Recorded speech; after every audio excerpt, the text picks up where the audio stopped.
Todo carro carrega duas histórias. Eu costumo sempre falar isso para os meus alunos na escola de restauração, para mostrar o envolvimento do homem com a máquina. O que acontece? O carro tem aquela história escrita nos livros, aquela história registrada na fábrica, né? Então a gente pega um carro, nós sabemos a história da criação, da produção, do desenho, da empresa. Então nós temos essa história de registro.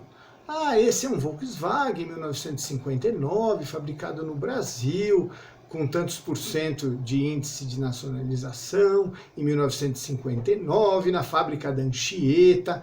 Nós temos toda a história daquele Volkswagen 1959. Ele tem um motor 1200, 6 volts, a primeira marcha não era sincronizada. Então nós temos toda a história daquele veículo, aquele registro histórico. Essa é uma história. Aonde ele foi feito, por quem ele foi feito, quem projetou, quem desenhou, que mecânica ele usava. Mas aí nós temos uma segunda história, que essa história, para mim, é muito importante, agrega valor ao carro, para o dono do carro e, eventualmente, também até para o mercado. Qual é essa segunda história? De quem era aquele carro? Quem comprou? O que momentos ele viveu com aquele carro? Então, é uma história subjetiva e não menos importante. Então, aquele carro foi o primeiro carro de uma pessoa que trabalhou muito para conseguir. Ele casou naquele carro, ele teve o primeiro filho, foi buscar na maternidade naquele carro. Ele passou alegrias, passou tristeza, ele seguiu o velório da mãe dele naquele carro. Então, aquele carro antigo não é apenas aquele Fusca 1959. Aquele carro antigo é um membro da família. Muitos tinham até nome, até apelido, né?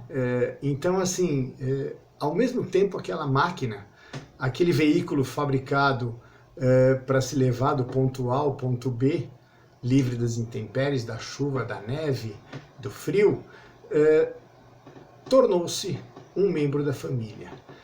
No Brasil, principalmente, que é um país que o automóvel chegou mais tarde que outros países, a popularização do automóvel, é muito importante o registro da história.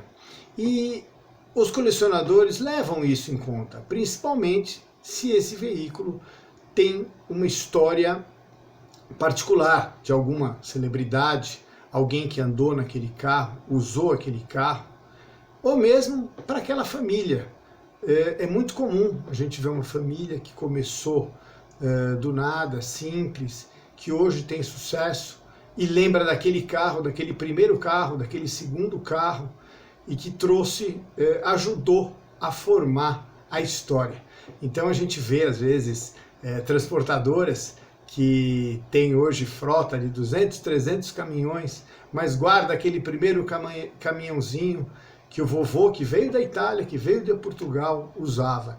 Então, não é só aquele valor daquele veículo como veículo antigo, como veículo que foi fabricado há 30, 50 anos atrás. Tem toda essa história que eu brinco, está no porta-luva, está no porta-mala, está na cabeça ou está no coração de quem usou esse carro. Então, o veículo antigo, para mim, eu sempre falo que é uma máquina do tempo. Quando você entra num veículo antigo, as sensações, os cheiros,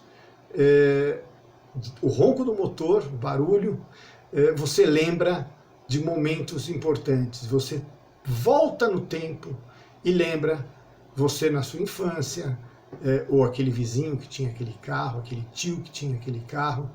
Então, o lado emocional é muito importante também para quem coleciona carro antigo. Só quem tem, só quem sentiu isso. E você, tem algum carro que marcou a sua infância? Tem algum carro que significou para você? para o teu pai, que você tem uma lembrança gostosa, pense, pode ser um modelo interessante de ter na sua garagem, e quando você quiser, entra na sua máquina do tempo e vem curtir um pouco do que é a emoção de ter um automóvel antigo. Bom, por hoje é só queria deixar registrado as duas histórias do automóvel. Abraço a todos!